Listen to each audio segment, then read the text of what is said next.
Pay attention, my friends. You are going to die. Not someday, not eventually.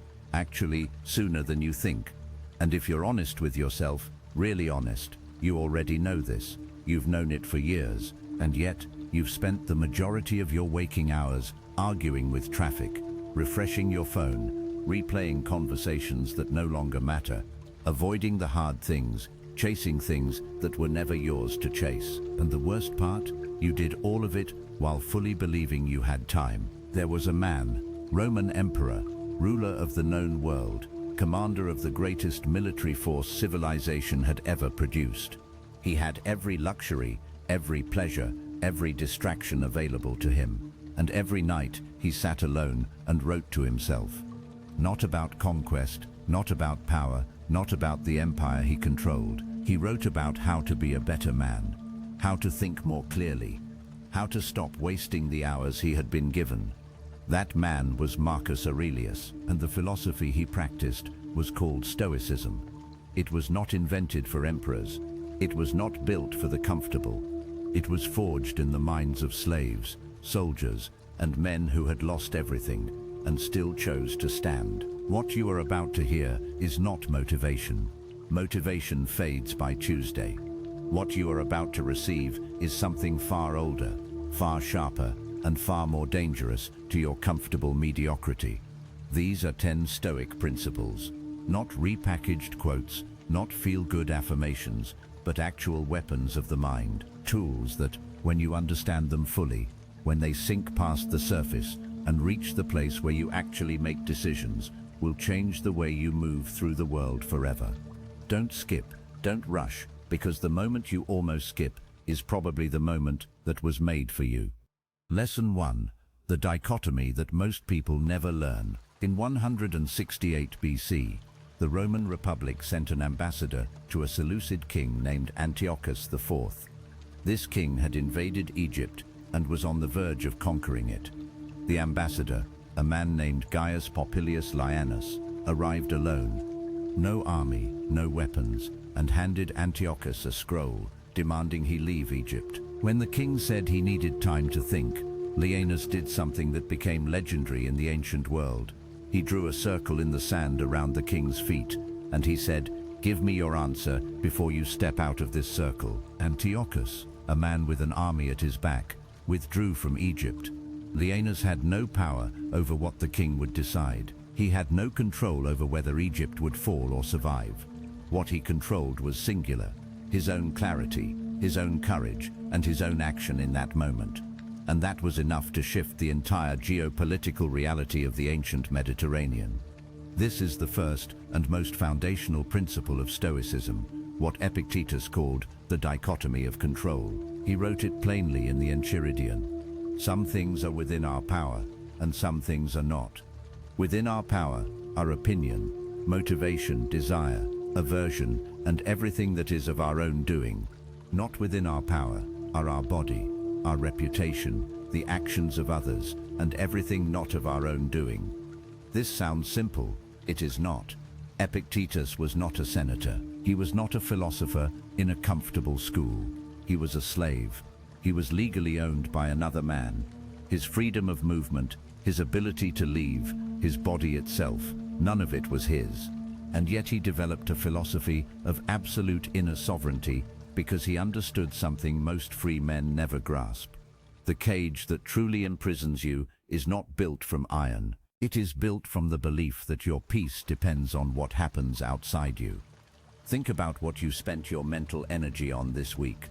Someone who didn't respond the way you hoped, a result you couldn't control, an opinion someone else formed about you, a situation that went sideways despite your best effort. How much of your focus, your actual cognitive and emotional bandwidth, poured into the things that were never yours to control in the first place?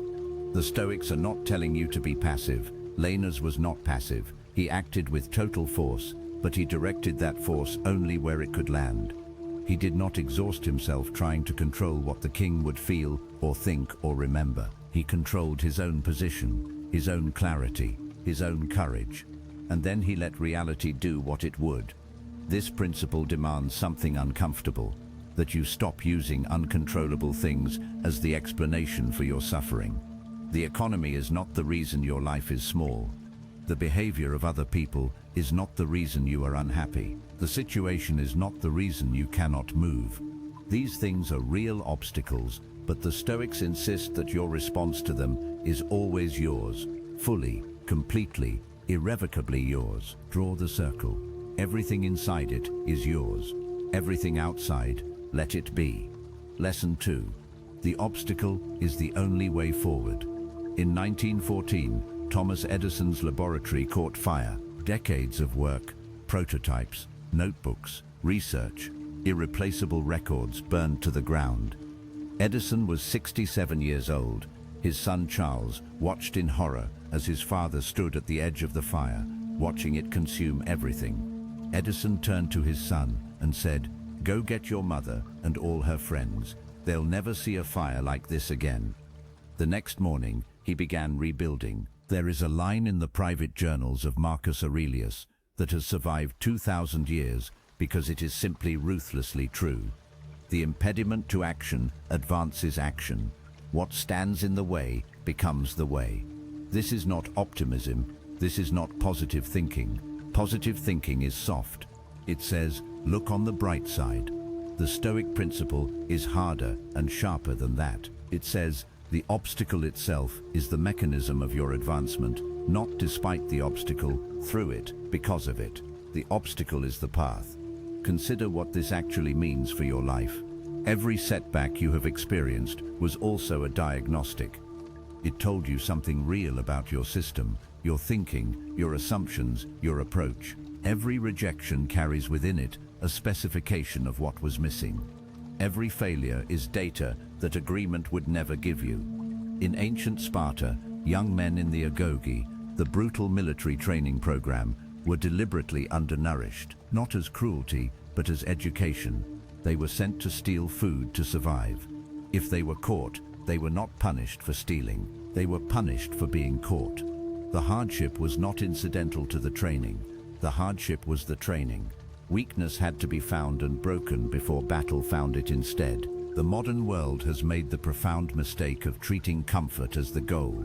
And so entire generations have optimized for the removal of friction. And in doing so, they have optimized themselves out of the very experiences that would have made them capable. Seneca wrote to his friend Lucilius, "It is not because things are difficult that we do not dare. It is because we do not dare that they are difficult."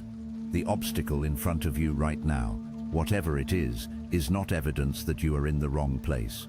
It is evidence that something real is being demanded of you. The question the Stoics ask is not, how do I get around this? The question is, what is this obstacle asking me to become?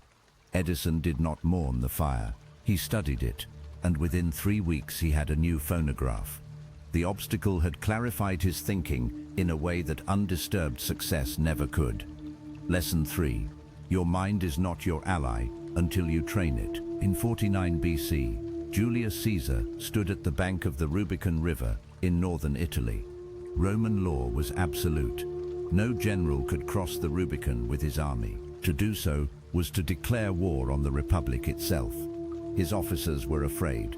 His political enemies were waiting. His own advisors urged caution. Caesar sat with the weight of that decision. He could feel the fear. He could hear every voice telling him to turn back, and then he crossed. What made that moment possible was not the absence of fear. It was the presence of something that could govern fear. The Stoics understood something that modern neuroscience is only now beginning to confirm. The untrained mind is not a neutral instrument. It is a machine optimized for threat detection, for social comparison, for the amplification of negative experience. Left unmanaged, it will destroy you slowly, with 1,000 small anxieties that never once correspond to actual danger. Marcus Aurelius wrote, "You have power over your mind, not outside events. Realize this and you will find strength." But here is what people miss when they read that line. He was not stating a fact, he was writing a reminder to himself. Because he too struggled. He too had mornings where the bed felt easier than the throne. He wrote in his journal, "Resist the temptation of going back to sleep. He was a man in active combat with the gravitational pull of his own comfort.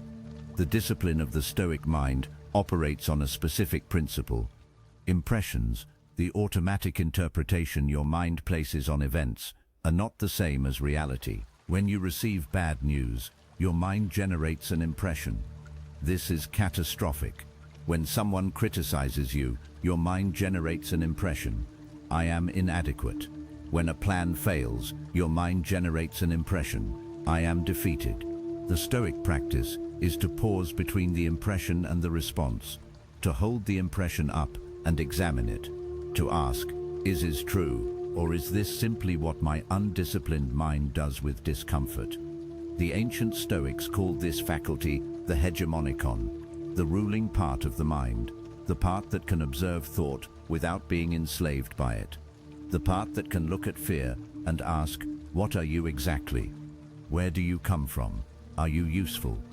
In 1944, Viktor Frankl was imprisoned in a Nazi concentration camp. Every external thing had been stripped from him: family, freedom, identity, possessions. And in that place, he discovered the last human freedom, the ability to choose one's response to circumstances. He wrote that between stimulus and response, there is a space, and in that space lies your power. The untrained mind fills that space immediately with reaction. The trained mind stands in that space deliberately. Every meditation practice, every moment of self-reflection, every conscious pause before responding, these are not soft habits, they are military drills for the ruling faculty of your mind. Because the mind that is not trained will eventually be trained by whatever is loudest, most urgent, most stimulating around it. And in the modern world, what is loudest and most stimulating is almost never what is good for you. Train the mind or accept that something else will. Lesson 4. The voluntary hard thing. Seneca was one of the wealthiest men in Rome. He was advisor to emperors. He owned multiple estates. He was surrounded by every comfort the ancient world could produce. And once a month, he deliberately stripped it all away. He wrote about this practice, voluntarily eating the food of the poor, sleeping on a thin mat, wearing simple rough clothing, not as punishment, but as preparation. He wanted to know, in his own body, the answer to a question most people are too afraid to ask. If the worst happens, can I bear it? He found that the answer was yes, and that answer gave him something no amount of wealth could purchase: the freedom from the fear of losing it. This is the Stoic practice of voluntary discomfort, and it is perhaps the most misunderstood and underutilized principle in the entire philosophy. Modern self-help has become obsessed with optimization, with efficiency, with removing every source of friction from the path to achievement. But the Stoics knew something that optimization culture has completely forgotten. The capacity to endure discomfort is not a side effect of building character. It is the mechanism of it. In the early days of American naval aviation, pilots who were training on aircraft carriers, some of the most dangerous environments in military history, were deliberately put through situations they could not control: equipment that malfunctioned, communication that failed, scenarios designed to push them past their comfort and past their training into the raw space where they had to improvise, because the Navy had learned through catastrophe that a pilot who had never been truly rattled would be rattled at the worst possible moment. What is the modern equivalent of Seneca's practice? It is the cold shower you take, not because it is pleasant, but because it is not. It is the difficult conversation you have, not because the timing is right, but because you have been avoiding it. It is the choice to carry the heavy thing when you could have lightened the load. It is fasting. It is training. It is sitting with boredom without reaching for your phone. These are not aesthetic choices. They are functional. Every time you choose the harder option when the easier one was available, you are building a specific kind of strength. The strength of knowing in your bones that you can handle more than comfort has allowed you to discover. And that knowledge changes how you move through the world. You stop being afraid of loss because you have already practiced living without. You stop being afraid of failure because you have already practiced discomfort. Epictetus said, "Seek not that the things which happen should happen as you wish, but wish the things which happen to be as they are, and you will have a tranquil flow of life. This is not resignation. This is the product of a man who has tested himself against reality enough times to trust that he can meet it. Do the voluntary hard thing before life makes it involuntary. Lesson 5. Virtue is not an opinion. It is the only currency that holds. In 399 BC, Socrates was given a choice. He had been convicted by the city of Athens, the city he loved, the civilization he had spent his entire life serving, on charges of corrupting the youth and impiety. The sentence was death, but his friends and students had arranged his escape. He could leave, he could live, he could simply walk out of the prison in the night and continue his life in exile. He refused. He drank the hemlock. He died in the city that killed him, because to live by escaping would have been to contradict everything he had taught. A man who preaches virtue cannot purchase his life with the abandonment of it. The Stoics built their entire philosophical system on a single claim. Virtue is the only true good, not wealth. Crassus was the wealthiest man in Rome and died when melted gold was poured down his throat by his enemies, not power. Caesar was assassinated by the men who called him friend, not pleasure. Nero had every pleasure available to him and died at 30, hated and despised, stabbing himself in the throat as his own guards abandoned him. What held, what proved itself across the full sweep of a life, across the centuries of history the Stoics had to study? Character. The alignment between what you believe and what you do. The consistency of conduct when no one is watching and when it costs you something real. Marcus Aurelius ruled Rome for 19 years. He had absolute power, the kind of power that in every predecessor had eventually produced corruption. He had advisors who told him what he wanted to hear. He had the ability to silence any critic, and yet, in his private journals, which he never intended anyone to read, the man he described was still trying, still failing, still holding himself accountable to standards that his position could have allowed him to abandon 1,000 times. This is what the Stoics mean by virtue, not the performed virtue of social approval, not the virtue you display when someone is watching, the virtue that costs you something, the commitment that survives the moment when betraying it would have been easy, profitable, or safe. There is a reason why the Stoics said virtue is sufficient for happiness, not contributory to it, not helpful for it, but sufficient, because a man who knows he has acted rightly cannot be truly broken by anything the world does to him afterward. His core account is full, whereas a man who has accumulated every external good, wealth, status, recognition, but has spent his integrity to get there, lives in a kind of bankruptcy that no amount of success can correct. In 1940, Winston Churchill stood before a nation on the edge of collapse. France had fallen. The army had been rescued from the beaches of Dunkirk, but was shattered. America had not yet entered the war. Hitler controlled most of Europe, and Churchill's own cabinet was debating whether to negotiate peace. Churchill refused, not because he was certain of victory, but because he believed that there were things worse than defeat. There were positions from which no recovery was possible, and surrender was one of them. Virtue, even at catastrophic cost, was the only currency with any value in that moment. What are you trading your integrity for? How much does the compromise cost you, compounded across the years? The Stoics ask you to run that calculation honestly. Lesson 6. Time is the one thing you are always spending. Seneca began one of his most important letters with a sentence that lands differently the older you get. It is not that we have a short time to live, but that we waste a great deal of it. He was writing to a man named Paulinus, who was the prefect of grain supplies for Rome, an important bureaucrat, perpetually busy, perpetually overwhelmed with the administration of an empire. And Seneca's message to him was essentially, you are not busy, you are distracted. There is a difference, and the difference is everything. The Stoics were among the first thinkers in the Western tradition to treat time as a fundamentally moral issue, not just a resource to be managed, but a trust to be honored, because time is the material from which your life is made, not metaphorically, literally. Every hour you spend is an hour of your finite existence given to whatever you have chosen to give it to. In the 1890s, a young Frederick Winslow Taylor began a series of experiments on factory floors in Pennsylvania that would change the way the entire world thought about work. He studied exactly how workers used their time, the movements, the pauses, the wasted motions. He found that the average worker spent enormous amounts of their working hours on activity that produced nothing. He called it waste. The efficiency movement he launched eventually transformed industrial civilization, but Taylor studied factory time.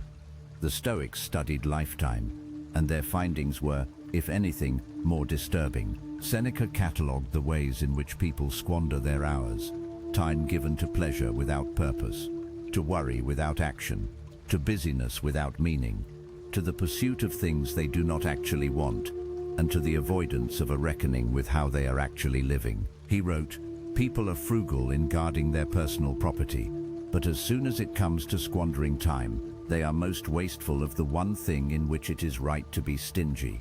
The Stoic practice around time is not merely planning or productivity, it is presence. Marcus Aurelius wrote about what he called the art of confining yourself to the present, not because the future is unimportant, but because the present is the only moment in which any action is actually possible. The future is speculation, the past is done. The present is where life is lived, and where most people are not. The average person in the modern world spends hours per day consuming content designed not to enrich their lives, but to extend the time they spend consuming. They spend hours rehearsing conversations that will never happen and replaying experiences that cannot be changed. They spend enormous portions of their finite existence in a state of partial attention, partially present, partially somewhere else, fully committed to neither. The Stoics would call this a form of death that happens before dying. Seneca said, "Postpone nothing, balance today's books." The person who has lived well is the one who can say at any given moment, "I have already received everything that this day had to offer because I was here for all of it." Stop spending time on things you wouldn't choose if you remembered you were dying because you are. Lesson 7. Negative visualization, the Stoic practice they never told you about. Before the invasion of Persia, Alexander the Great reportedly said to his advisors that his greatest fear was not the enemy. His greatest fear was that he might stop being afraid of losing. He understood something that the Stoics articulated into a full practice. The human mind adapts to abundance and becomes numb to it. What you have today, you take for granted tomorrow. What you fought for becomes invisible once it is secured, and the life you are living right now, which contains almost certainly things that a previous version of you desperately wanted, has become ordinary to you, invisible, expected. The Stoic practice for this is called negative visualization, premeditatio malorum, the premeditation of evils. It is the deliberate, structured contemplation of loss, not as pessimism, not as morbid anxiety, as a tool for restoring the vividness of what you already have. Seneca practiced it constantly. He would sit with the question, what if this were taken from me? What if this person I love were gone? What if this work I have built were destroyed? What if this health I am relying on were not there tomorrow? And rather than producing despair, this practice produced something unexpected: gratitude, acute, specific, real gratitude for the concrete things in his actual life. This is not what the modern world sells. The modern world sells the constant pursuit of more. Upgrade, expand, accumulate, improve, and the implicit promise of this pursuit is that satisfaction lies just ahead, just past the next acquisition. The Stoics understood that this promise is structurally false. More does not produce contentment. More produces more wanting. The only circuit breaker in this loop is the practice of confronting what your life would be without what it contains. In 1975, a study was conducted on lottery winners and on people who had suffered severe accidents and become paraplegic. The researchers expected large differences in reported happiness. What they found confounded their assumptions. Within a year, both groups had returned to roughly the same baseline happiness they had reported before the event. The lottery winners were not substantially happier. The accident survivors were not substantially more miserable. The mind adapts, it resets, and it does so in both directions. This phenomenon is called hedonic adaptation. The Stoics did not have that term, but they had the practice designed to defeat it. By regularly imagining the loss of what you have, you interrupt the adaptation. You restore freshness to the familiar. You recover the perception of value that constant possession has eroded. Marcus Aurelius sat with the possibility that he would lose his wife, his children, his empire, his health, his life. Not to create suffering, but to ensure that when he was with them, he was actually with them. Not taking them for granted, not rushing past them towards some imagined future improvement. Present, grateful, awake to what was actually there. Tonight, sit for 5 minutes with this. What if tomorrow you woke and this was gone? Whatever it is, the relationship, the health, the work, the city you live in, the people who are still alive. Not to frighten yourself, to see what you actually have clearly, without the fog of familiarity. Lesson 8. The examined life and why most people choose ignorance. In 1961, Hannah Arendt was sent by The New Yorker to cover the trial of Adolf Eichmann, the Nazi bureaucrat responsible for the logistics of the Holocaust. She expected to encounter a monster, a fanatic, something that would explain through its obvious evil how such a catastrophe could have happened. What she found was a bureaucrat, a mediocre, ordinary man who had told himself and told others a series of comfortable stories about following orders, about his role being administrative, about not being personally responsible for what the machine he managed had produced. She called it the banality of evil, and the horror of her conclusion was this: the greatest atrocities are not committed by monsters who know they are monstrous. They are committed by ordinary people who have never examined themselves closely enough to understand what they are actually doing and why. Socrates said, "The unexamined life is not worth living." He said this at his own trial moments before his death. He was given the option to stop examining, to simply live quietly, to stop asking questions, to leave the city in peace. He refused, because to stop examining was, for him, to stop being alive in the only sense that mattered. The Stoics built daily self-examination into the structure of their lives. Epictetus required his students to review their conduct every single day. What did I do? Why did I do it? Did my actions align with my stated values? Where did I fail? What does that failure tell me about where my training is insufficient? Seneca described his own nightly practice. When the light is put out and my wife has at last fallen silent, I examine my entire day and go back over what I've done and said, hiding nothing from myself, passing nothing by, because the honest review of a day, done with genuine rigor, is one of the most productive acts a person can perform. It is the difference between experience and learning, between living days and accumulating wisdom from them. Most people avoid self-examination not because they are lazy.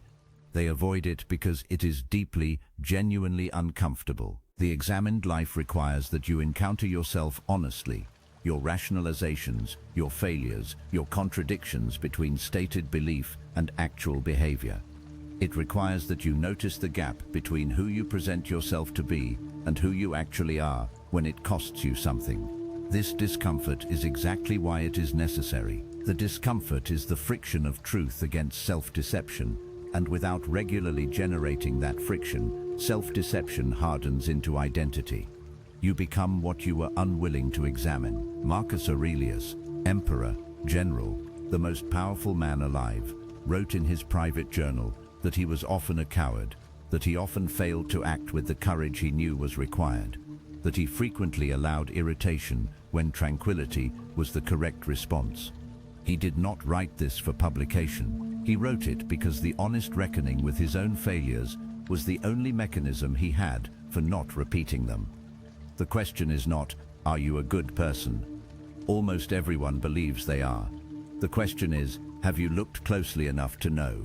Lesson 9. The discipline of desire, wanting the right things. In 356 BC, on the night that Alexander the Great was born, The Temple of Artemis at Ephesus, one of the 7 wonders of the ancient world, was burned to the ground by a man named Herostratus. He had no political motive, no religious grievance. He did it for one reason only.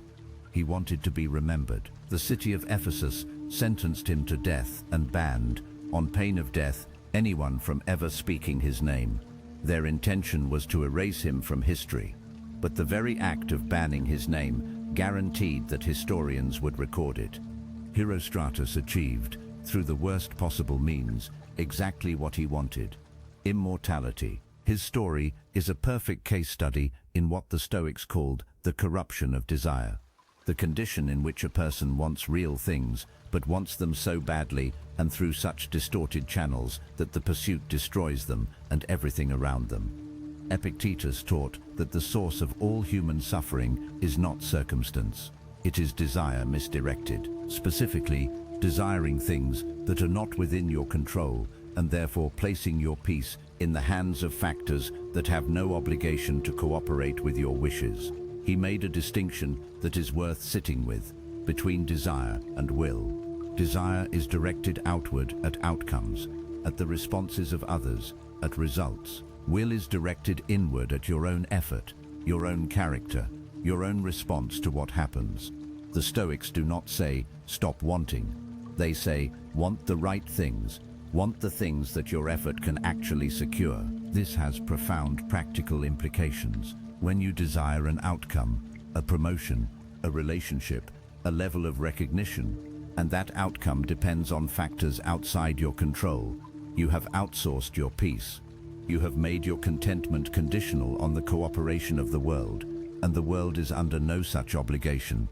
The Stoic reorientation is to transfer the desire from the outcome to the quality of effort, not, I will be happy when I succeed, but I will direct my full effort and act with integrity and be at peace with whatever results that produces. This is not indifference to outcomes. It is the recognition that outcomes are built from processes, and the only part of the process you fully own is your own conduct within it. In 1936, Jesse Owens traveled to Berlin to compete in the Olympic Games, the games that Hitler had designed as a demonstration of Aryan supremacy.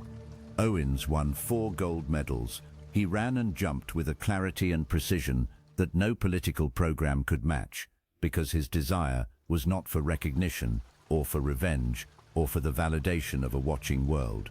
His desire was to perform at his absolute limit. The result took care of itself. Check your desires, not whether they are ambitious. Ambition is fine. Check whether they are attached to outcomes you cannot control, because the attachment is the suffering, not the wanting. The Stoics want you to want more. They want you to want the right things more precisely. Lesson 10. To live well is to prepare to die well, and to let that preparation change everything. In 65 AD, the Emperor Nero sent soldiers to the villa of Seneca with orders for his death. Seneca had been his tutor, his advisor, his mentor for years. It did not matter. Nero wanted him dead, and so dead he would be. The soldiers arrived. Seneca, who was elderly and ill, sat with his friends and his wife. He told them, "Do not weep. I am going where I have always known I was going." He dictated his final thoughts to scribes. He took the blade himself and opened his veins with a steadiness that his executioners reportedly found disturbing. He had spent his entire life preparing for that moment, not in a morbid way, in the only way that preparation for death is actually possible, by learning to live without clinging, by practicing the loosening of the grip on things that were never fully yours to keep. The Stoics confronted death more directly than any other philosophical tradition in the ancient world, not because they were pessimists, because they understood that death is not the opposite of life. Death is the context in which life takes on its actual meaning. Marcus Aurelius wrote, "You could leave life right now. Let that determine what you do and say and think." This is not a death wish, it is a clarity tool. The awareness that your time is genuinely, measurably finite transforms the trivial back into the trivial and makes the essential impossible to ignore. There is a Zen story about a master who, when asked what happens after death, replied, "I don't know." The student said, but you are a Zen master. And the master said, yes, but not a dead one.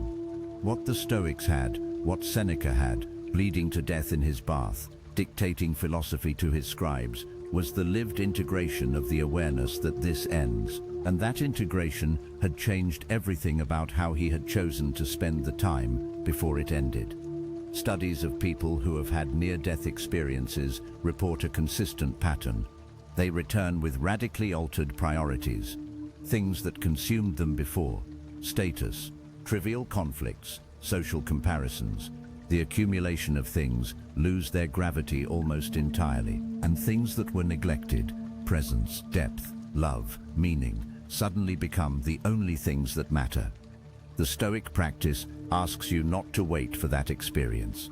It asks you to use the awareness you already have, that you will die, that everyone you love will die, that everything you have built will eventually be gone, and let that awareness operate on your daily choices right now, not later, not when you are older, now. Because the people who learn to live with death in view do not live smaller lives, they live larger ones. They stop wasting time on things they do not actually care about. They stop performing for audiences whose approval they do not actually need. They stop postponing the things that matter in favor of the things that are merely urgent. Marcus Aurelius lost 5 of his children during his lifetime. He buried a wife, close friends, mentors. He watched an empire that he was responsible for struggle against plague, war, and internal dissolution. And through all of it, he continued to write, to lead, to hold himself accountable to his philosophy.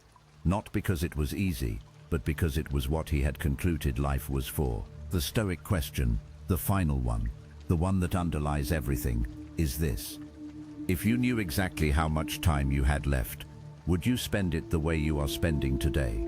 If the answer is no, then nothing you have watched or read or thought today matters as much as what you do with that answer next. 2,000 years ago, men who had lost everything, slaves, exiles, soldiers, emperors, sat with the question of how to live.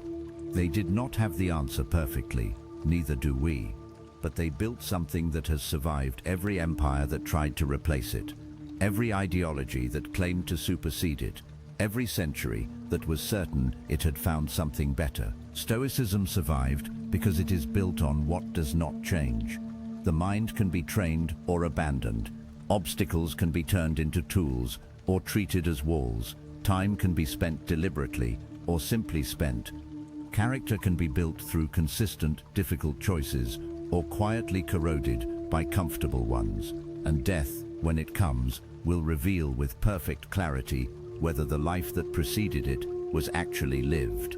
You now have 10 principles, not 10 suggestions, not 10 inspirational concepts, 10 tools that, if you pick them up and use them consistently, honestly, in the hard moments, will fundamentally alter the trajectory of your life.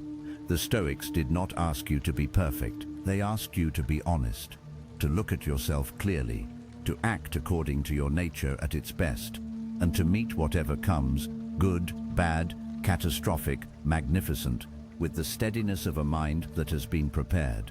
That preparation begins now, not after this video, now, in the next choice you make, however small it appears. The Stoics were right about one thing above everything else. Every moment is the moment. There is no other.